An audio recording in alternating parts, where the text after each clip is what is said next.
Kapkan Kağan 692 yılında Göktürk Devleti tahtına oturan Kapkan Kağan, II. Göktürk Devleti'nin kurucusu İlteriş Kutluk'un ölümünden sonra hükümdar olmuştur. Üzerine devraldığı hızla büyümekte olan devleti, ağabeyi gibi onun bıraktığı yerden başlayarak her yönden geliştirmeye devam etmiştir. 552 yılında kurulan I. Göktürk Devleti, 582'de Doğu ve Batı olmak üzere iki kısma ayrılmıştı. 630 yılında her iki devlette Çin hakimiyetine girdi. Yaklaşık 50 yıl Çin nüfuzunda yaşadıktan sonra, Kutluk ve yardımcısı Tonyukuk liderliğinde başlayan İstiklal Hareketi, kısa bir süre içerisinde başarıya ulaştı. Kutluk, Kağan olarak tahta kaldığı 10 yıl zarfında, yeni tesis edilen devleti güçlendirmeye, Çin esaretindeki Türk boylarını kurtarmaya, dağınık Türk boylarını bir araya getirmeye çalıştı. Zaferlerle dolu olan Kaganlığı, 692'de ölümüyle son buldu. Kendi oğullarının yaşı küçük olduğu için, yerine Çin kaynaklarında adından korkuyla bahsedilecek olan kardeşi Kapkan geçti. Kapkan'ın hükümdarlığı, 200 yıl süren Göktürk Devleti tarihi içinde 24 yıl gibi uzun sayılabilecek bir kaganlık süresini teşkil etmektedir. Faaliyetlerini, ölümünden 18-20 yıl sonra dikilecek Orhun yazıtlarında gayet açık şekilde anlatılmış olması, onun döneminin şöhretini Türk tarihi açısından daha da artmıştır. Bu devre ait bütün tarihi kaynaklara bakıldığında ortaya çıkan gerçek şudur. Kapkan en çok zafer kazanan, Çin'i en fazla korkutan, o devirde yaşayan bütün Türk topluluklarının hemen hemen hepsini idaresi altına alan, devletini çağının en kuvvetlisi yapan Kagan'dır.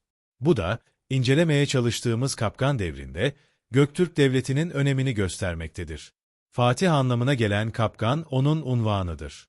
Ayrıca Tonyukuk'a ait yazıtlarda, bögü olarak da zikredilmiştir. Çin kaynaklarında ise, Moşo yani Beçor olarak zikredilmiştir. İslam öncesi Türk tarihi için çok önemli Türkçe kaynak olması sebebiyle, Orhun yazıtlarıyla uğraşan birçok Türkolog, kitabelerde önemli yer tutan Kapkan Kagan devri olaylarını incelemişlerdir. Diğer taraftan, bu devirle ilgili bazı Çin kaynakları Almanca'ya, yine iki önemli eser Türkçe'ye tercüme edilmiştir. Ayrıca Kapkan Kağan devrinde, Göktürk ile Çin münasebetleri, elçilik raporları ve Kapkan'ın biyografisine dayanılarak tarafımızdan incelemeye çalışılmıştır. Burada Kapkan Kağan devrini anlatan, bütün tarihi kaynaklara başvurarak 24 yıl süresince Göktürk Devleti'nin durumunu incelenmeyi, kendimize gaye edindikten sonra, Orhun yazıtlarına bağlı araştırmaların çok fazla olduğunu göz önüne alarak, yoğunluğumuzu Çin kaynaklarına kaydırdık. Fakat Orhun yazıtları ile, onlardan faydalanmış araştırıcıların eserleriyle, mukayese etmeyi de ihmal etmedik. Zaten olaylarda geçen Çince isimlerinin, tam Türkçelerinin yazıtlarda bulunması, araştırıcıları bunlara göz atmaya mecbur etmektedir. Kapkan hakkında en çok ve teferruatlı bilgi veren kaynaklar, Çin yıllıkları ve kayıtlı bulunan kendi biyografileridir. Bu arada Göktürk ülkesine gelmiş olan, Çinli elçilerin raporlarından oluşan elçi biyografileri de, epey aydınlatıcı malumat ihtiva etmektedir. İmparatorlar bölümü Pençin'de ise, kısa da olsa kronolojik bilgi vardır. Bu sebepten dolayı, yıllıklardaki Kapkan'ın biyografisinden başlayarak, Göktürk ülkesine gelmiş olan Çinli devlet adamlarının biyografilerini, sonra imparatorlar bölümlerindeki bilgileri ve ilgili bahisleri ele alıp, Orhun yazıtları ile mukayese ederek incelemeye çalıştık. Göktürk Devleti'nin yeniden tam istiklalini kazanması, 682 yılında gerçekleşirken, devleti kuran Kutluk, en yakın yardımcısı Tonyukuk ile birlikte, aradan geçen 10 yıl içerisinde devleti kuvvetli bir hale getirmişlerdi. Bununla birlikte, Kaganlığın her yönüyle gelişip, Orta Asya'yı tamamen hakimiyeti altına alması, zamanının dünyası içinde en kuvvetlilerinden biri haline gelmesi, onun ölümünden sonra yerine geçecek olan Kapkan döneminde olacaktır. 692 yılında Kutlug'un ölümüyle boşalan, Göktürk Kaganlık tahtına Kapkan geçti. Onun, Çin yıllıklarında mevcut biyografilerinde, Kaganlığı zorla ele geçirdiği kaydedilmiştir. Orhun yazıtlarına göre ise durum farklıdır. Yaşı küçük olan Bilge ve Kültegin'in yerine, töreye uygun olarak tahta geçtiği bildirilmektedir. Ayrıca diğer Çin kaynağında, Kapkan'ın zorla değil, sadece kendisini Kağan ilan ettiği bildirilmiştir. Göktürk tarihi boyunca, birkaç defa, hükümdar ölünce yerine mutlaka oğlunun değil, siyasi iktidar gücüne sahip olanın, başka bir ifadeyle, Kuta Malik'in Kağan olduğu görülmektedir. Yaşları küçük olan Bilge ve Kültegin'in yerine, Kapkan'ın Kağan olması son derece tabii karşılanmalıdır. Kapkan Kağan tahta oturduktan sonra, yukarıda belirttiğimiz gibi, devleti her yönden geliştirme politikası izlemeye başladı. 693 yılının 12. ayında, Çin'in Ling eyaletine saldırıp yağmalar yaptı. Kendisine karşı koymaya çalışan, Çinli General Li Totsu'yu yendi. Bu arada eline geçirdiği, Çinli asker ve memurların çoğunu öldürdü. Göktürk ülkesinin doğu bölümünde, bu olaylar cereyan ederken, batı tarafında Tibetlilerle müttefik olarak Çin'e saldıran, Göktürk aşina Sui Tesu, Çin kumandanı Wang Xiaoqi tarafından 694 yılının 2. ayında mağlup edildi. Diğer taraftan, Suiye şehri kumandanı Han Suchang, 10.000 kişilik ordusuyla Çin'e akın yapan Nişu Erkin'i yendi.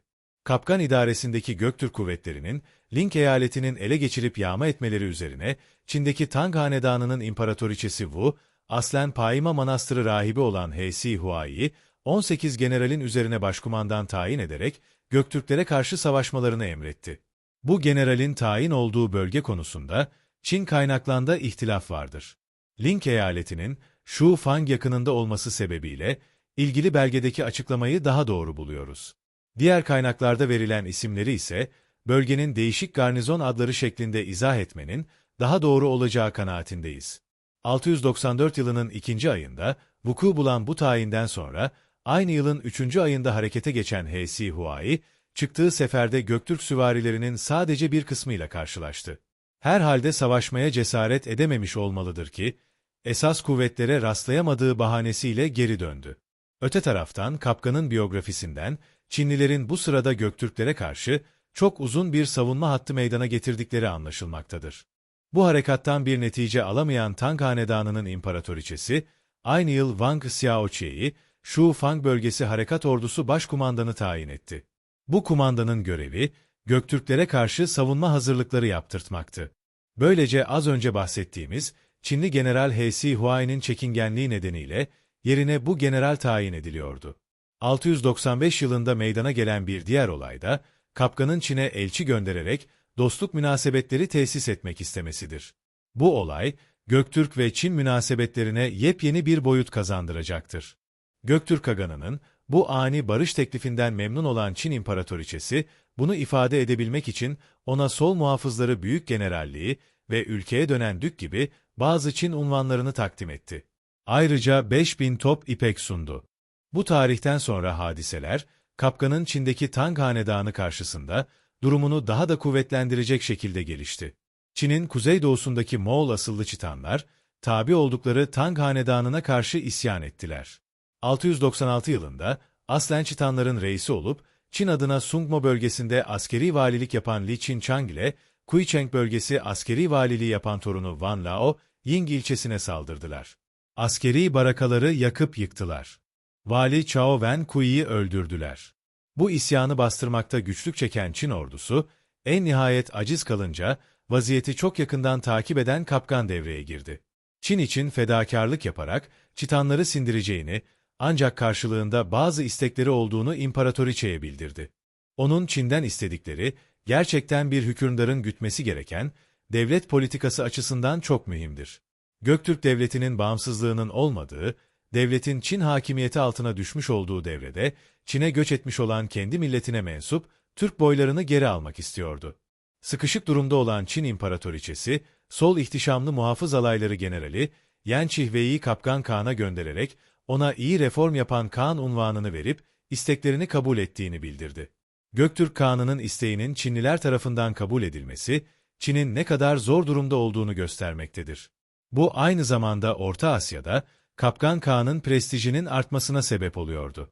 696 yılı Eylül'ünde, Liang eyaletine saldıran Göktürklerden bir grup, önce buranın askeri valisi He Qin Ming'i esir aldılar. Bu vali ordusunu teftiş ettiği sırada, şehrin yakınına aniden pusu kuran Göktürkler tarafından yakalanmıştı. Bu arada, Kapkan Kağan Çin ile anlaşıp, Yenisey bölgesini işgal etmekte olan Kırgızistan üzerine yürüdü. Çin kaynaklarında bulamadığımız bu bilgiyi, sadece Tonyukuk'un yazıtında bulabilmekteyiz. Kapkan ve Tonyukuk idaresindeki Göktürk ordusu, kar sökerek, ağaç dallarına tutunarak, bazen atları yedeğe alarak, yolsuz vadilerden Kögmen Dağı'nı aşıp, Yenisey kaynaklarında Ani Irmağı kıyısında Kırgızistan bastırdı. Hanı öldürülen Kırgız ülkesi teslim alındı. Sıra, Üçlü ittifakın son halkası on oklara gelmişti. Fakat tam bu sırada, Kapkan'ın hatununun ölümü, onun geri dönmesine yol açtı. Çünkü hatunu için, yaz törenine katılması gerekiyordu. Yukarıda da söylediğimiz gibi, Çaytan isyanının bastırılmasından ve Çin'deki Türk boylarının geri dönmesinden sonra, Kapkan Kağan'ın şöhreti ve gücü daha da artmıştı.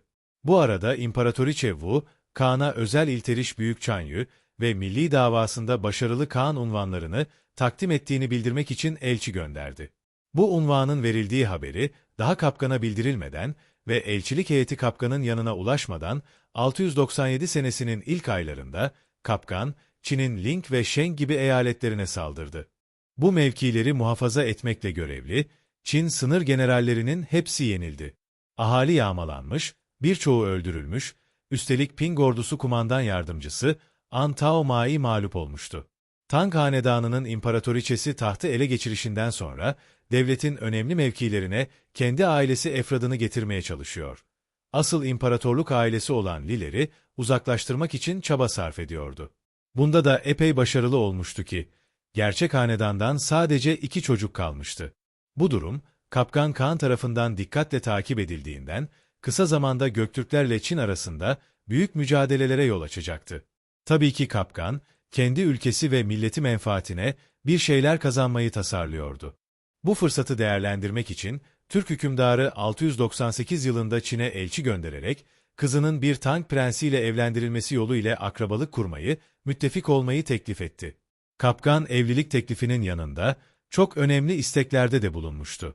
Onun asıl arzusu, Göktürk Devleti'nin Fetret devrine girmesinden sonra, Çin'in eline geçen ve onlar tarafından valilik haline getirilen toprakları tekrar devletine bağlamaktı. Üstelik Göktürk Devleti'nin sınırları içinde 150 yıldan fazla yaşayan Soğudları da geri istiyordu. Diğer taraftan Feng, Sheng, Hasya, Shu, Ling ve Tai gibi 6 eyalette yaşayan Türk boylarını da talep ediyordu. Hatta ekin tarlaları için 100.000 ölçek tarı, 3.000 takım tarım aleti ve birkaç 10.000 Çin demir de istemişti. Kapkan Kağan'ın Çin'den istekleri ve Çinlilerin buna karşı aldıkları tavrı, Çinli elçi Tien Kuitao'nun biyografisinde bulabilmekteyiz. Yan Chihwi'nin biyografisinde de epey malumat vardır. Ancak Tien Kuitao'nun raporları daha zengin ve önemlidir. Kapkan'ın istekleri, Çin sarayında uzun uzun müzakere edildi. Neticede İmparatoriçe Wu ve Başvezir Li Xiao, söz konusu isteklerin yerine getirilmesinin Çin açısından mümkün olamayacağına karar verdiler. Bunu Kağan'a bildirmek için Harem Ziyaretleri Müdürü unvanlı Tien Kuitao, elçi olarak Göktürk ülkesine gönderildi. İsteklerinin reddedildiğini öğrenen Kağan çok kızarak, elçiye ağır hakaretlerde bulundu. Arkasından öldürtmek için tutukladı. Fakat bu sırada Göktürk devlet adamlarından Ton Yukuk, elçiyi öldürmenin Göktürk ve Çin münasebetleri açısından iyi olmayacağını söyleyerek onu bu fikrinden vazgeçirdi. Hadisenin bu şekilde neticelenmesinden telaşa kapılan Çinli devlet adamları Yao Shou ve Yang Tisei-su, evliliğin yerine getirilmesini, tohumlukları, demir ve tarım aletlerinin gönderilmesini imparatoriçeye tavsiye ettiler. Kapkan'ın istediği Göktürk ve Soğudlu aileler kuzeye geri gönderildi. Öte yandan tarım aletleri, demir ve tohumlukları da yollanması üzerine Çin elçisi Tien Kuitao geri dönmek üzere serbest bırakıldı. Sadece bu elçinin biyografisinde olan bir kayda göre, dönüşü sırasında ona merasim yapılmıştı. Kapkan'ın kızıyla evlenecek kişi olarak da, İmparatoriçe'nin ailesinden Wu Yan Hasio seçildi. Daha önce Göktürk ülkesine giden, tecrübeli Yan Chihwi de, bu prense yardım etmek için vazifelendirildi. Bu vazifeye tayin edilmesinden dolayı Yan Chihwi'ye, Ayinler Bakan Yardımcılığı rütbesi tevcih edilmişti. Bu heyete askeri vazifeli olarak, Pi Huaiku da ilave edildi. Kapkan'ın kızını gelin almak için yola çıkan Çinli heyet, Karakum'da bulunan Güney Göktürk merkezine vardı. Çinli heyet, Kapkan'ın huzuruna çıktığında, Kağan onlara, benim kızımın, Göğün oğlu Li sülalesinden birisiyle evleneceği şüpheli. Şimdi sen buraya, bu ailesinden birisiyle geldin. Göğün oğlu olup olmadığı belli değildir. Biz eskiden beri Li ailesiyle müttefikiz. Şimdi duyuyorum ki, Göğün oğlunun, yani esas Çin imparatorunun soyu yok olmak üzere sadece 2 oğlu var. Ben şimdi askerlerimle üzerinize yürüyerek genç olanı tahta geçireceğim dedi. Sonra Prens Wu Yan Hasio, ve yanında gelmiş olanları tutukladı. Refakat gayesiyle gelmiş olan, Ayinler Bakan Yardımcısı Yen Chihwei'yi Çin Kağan'ı ilan etti. Daha sonra ilan ettiği Çin Kağan'ı ile beraber, mahiyetine 100.000 kişi alan kapkan, Çin kaynaklarının tabiriyle aniden Çin'e saldırdı. İlk önce hücum ettiği yerler, Qingnan, Pingti ve Qing ordularının mevzilenmiş olduğu bölgelerdi. Bu arada, Qingnan ordusu kumandanı Mu Zhongxun, yanındaki 5.000 askerle Göktürklere teslim olmak zorunda kalmıştı. Bunu takiben Kapkan, Kuei ve Tan eyaletlerini de yağma etti. Bu Göktürk hücumlarına karşı Çin İmparatoriçesi yeni önlemler almak zorunda kaldı. İmparatorluk ailesi işlerine bakan memur Wu Changkuei, Tianping Orta Ordusu Kumandanı, Sağ İhtişamlı Muhafız Alayları Generali Shato Chugi'yi, Tianping Batı Ön Ordusu Kumandanı, Yu Eyaleti Askeri Valisi Chang Wentang'ı, Tianping Doğu Ordusu Kumandanı olarak tayin edip, 300.000 askerle Göktürk ordusuyla savaşmak için yola çıkardı. Sağ muhafızları Büyük Generali Yan Qingwung, Tianping Batı ordusunu 150.000 kişiyle takviye etmekle görevlendirilmişti. Fakat yine de neticede 100.000 kişilik Göktürk ordusuna 450.000 kişiyle karşı karşı koymaya çalışan Çin ordusu başarılı olamadı. Çünkü Kapkan ordusuyla beraber tekrar Hengyo bölgesinden girip Wi eyaletine saldırdı. Feihu ilçesini yerle bir ettikten sonra Ting eyaletine girdi. Bu eyaletin valisi Sanyan Kao'yu öldürdü. Evleri barakaları yakıp yıktılar. Köyler bomboş kalmıştı. İlerleyen Göktürk ordusu karşısında hiçbir şey yapamayan İmparatoriçe Wu, Kapkan'ı yok etmek için başka yollara başvurmaya başladı. Bundan dolayı Kapkan'ı öldürene prens unvanı vereceğini ilan edip, onun unvanını başı kesik çor olarak değiştirdiğini fermanla açıkladı. Bilindiği gibi, daha önce Kapkan, Çinliler tarafından Mosho diye anılıyordu. Hücumlarına bütün hızıyla devam eden Kapkan, Chao eyaletini kuşatarak baskı altına aldı. Buranın vali yardımcısı Tang Povo, kalenin etrafını çevirerek müdafaa etmeye çalıştı ise de, yine de Göktürkler kalenin içine girerek, vali yardımcısı Cao Yui'yi öldürdüler. Tang Povo, Göktürklere teslim olmak zorunda kaldı. Arkasından Hising eyaletine giren Kapkan, burayı da yağma etti.